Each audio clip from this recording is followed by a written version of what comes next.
ನಮ್ಮ ಬದುಕನ್ನು ಸಾರ್ಥಕಪಡಿಸಿಕೊಳ್ಳುವ ನಮಗೆ ಧರ್ಮ ಬೇಕು. ಆದರೆ ಇವತ್ತಿನ ಪರಿಸ್ಥಿತಿ ಹೇಗಿದೆ ಅಂದರೆ ನಮ್ಮ ಧರ್ಮದ ಅಸ್ತಿತ್ವವನ್ನು ಉಳಿಸಿಕೊಳ್ಳಲು ನಾವು ಹೋರಾಡಬೇಕಾದಂಥ ಪರಿಸ್ಥಿತಿ ಬಂದಿದೆ. ಧರ್ಮೋ ರಕ್ಷಿತಿ ರಕ್ಷಿತಃ ಅಂತೇಳಿ ಎಂಬ ಒಂದು ಪ್ರಸಿದ್ಧ ಮಾತಿದೆ. ಅಂದರೆ ಆ ಧರ್ಮವನ್ನು ನಾವು ರಕ್ಷಿಸಿದರೆ ಆ ಧರ್ಮ ನಮ್ಮನ್ನು ರಕ್ಷಿಸುತ್ತೆ. ಇವತ್ತು ನಾವು ಅಕ್ಷರಶಃ ಧರ್ಮದ ರಕ್ಷಣೆಗಾಗಿ ಹೋರಾಡಬೇಕಾಗಿದೆ. ಐತಿಹಾಸಿಕವಾಗಿ ಸಾಮಾಜಿಕವಾಗಿ ನಮ್ಮ ಸಮಾಜಕ್ಕೆ ಹಿಂದೆ ಅನೇಕ ಸವಾಲುಗಳು ಎದುರಾಗಿದ್ದು ಈಗ ರಾಜಕೀಯವಾಗಿ ದೊಡ್ಡ ಸವಾಲು ನಮ್ಮ ಮುಂದಿದೆ. ಜಾತಿ ಜನಗಣತಿ ಹೆಸರಿನಲ್ಲಿ ರಾಜ್ಯ ಸರ್ಕಾರ ನಡೆಸುತ್ತಿರುವ ತಂತ್ರ ಕುತಂತ್ರಗಳನ್ನು ಸಮಾಜ ತಿರಸ್ಕರಿಸಿದೆ. ಸರ್ಕಾರ ಅವೈಜ್ಞಾನಿಕ, ಅಪೂರ್ಣ, ಅವಾಸ್ತವಿಕ ರೀತಿಯಲ್ಲಿ ಸಮೀಕ್ಷೆ ನಡೆಸಿದೆ.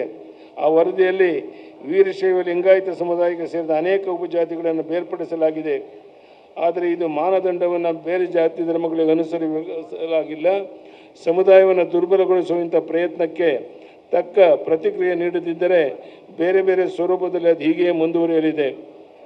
ತಮ್ಮ ಮುಂದಿನ ಪೀಳಿಗೆಯ ಭವಿಷ್ಯದ ದೃಷ್ಟಿಯಿಂದ ನಾವು ಜಾಗೃತರಾಗಿರುವುದು ಅವಶ್ಯಕ ಮಾತ್ರವಲ್ಲ, ಅನಿವಾರ್ಯ. ಹಾಗೆಯೇ ಮೀಸಲಾತಿ ವಿಚಾರದಲ್ಲಿ ಕೂಡ ಸಮಗ್ರ ಚಿಂತನೆ, ಸಂಘಟನೆ ಮತ್ತು ಏಕರೂಪತೆ ಅಗತ್ಯವಾಗಿದೆ. ರಾಜಕೀಯ ಸವಾಲುಗಳ ಜೊತೆಗೆ ನಮ್ಮ ಧರ್ಮ, ನಮ್ಮ ಸಂಸ್ಕೃತಿ, ನಮ್ಮ ಆಚಾರ ವಿಚಾರಗಳ ವಿಷಯದಲ್ಲೂ ನಾವು ಕೆಲವು ತೀರ್ಮಾನ ತೆಗೆದುಕೊಳ್ಳಬೇಕಾಗಿದೆ. ನಮ್ಮ ಮಕ್ಕಳು ಮುಂದಿನ ಪೀಳಿಗೆ ಸಮುದಾಯದ ಚೌಕಟ್ಟಿನ ದೂರ ಸರಿಯದಂತೆ ನಾವು ನೋಡಿಕೊಳ್ಬೇಕಾಗಿದೆ.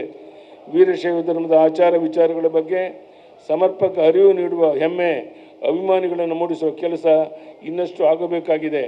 ನಮ್ಮ ಧಾರ್ಮಿಕ ಸಂಸ್ಥೆಗಳು, ಮಠಗಳು ನಡೆಸುತ್ತಿರುವ ಸಾಮಾಜಿಕ ಯೋಜನೆಗಳಲ್ಲಿ ಅದು ಶಾಲಾ, ಕಾಲೇಜು, ಆಸ್ಪತ್ರೆ, ತರಬೇತಿ, ಕೌಶಲ್ಯ ಕೇಂದ್ರ ಅಥವಾ ಯಾವುದೇ ಇರಲಿ, ಅದರ ಬೆಂಬಲ ಸದುಪಯೋಗ ಇನ್ನೂ ವ್ಯಾಪಕವಾಗಿ ಸಾರ್ಥಕವಾಗಿ ನಡೆಯಬೇಕಾಗಿದೆ.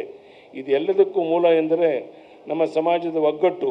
ನಾವು ಒಂದಾಗಿ ಜೊತೆಯಾಗಿದ್ದರೆ ಮಾತ್ರ ಎಲ್ಲ ಸವಾಲುಗಳನ್ನು ಎದುರಿಸೋದು ಸಾಧ್ಯ ಇದೆ. ಧಾರ್ಮಿಕ, ಸಾಮಾಜಿಕ, ರಾಜಕೀಯ ಮೊದಲಾದ ಯಾವುದೇ ಕ್ಷೇತ್ರವಿರಲಿ, ನಮ್ಮ ಸಿದ್ಧಾಂತ, ನಿಷ್ಠೆ, ಏಕತೆ ನಮ್ಮ ಶಕ್ತಿ. ಈ ಶಕ್ತಿ ಹೆಚ್ಚಿಸಿಕೊಂಡಷ್ಟು ಸಮಾಜದ ಹಿತರಕ್ಷಣೆ ಸಾಧ್ಯ. ಈ ನಿಟ್ಟಿನಲ್ಲಿ ಎಲ್ಲ ಶಿವಸೇನರ ಮಾರ್ಗದರ್ಶನದಲ್ಲಿ ನಮ್ಮ ಸಮುದಾಯದ ಹಿತರಕ್ಷಣೆ ವಿಚಾರದಲ್ಲಿ ನಾವೆಲ್ಲರೂ ಒಂದಾಗಿ ಮುನ್ನಡೆಯಬೇಕಾಗಿದೆ.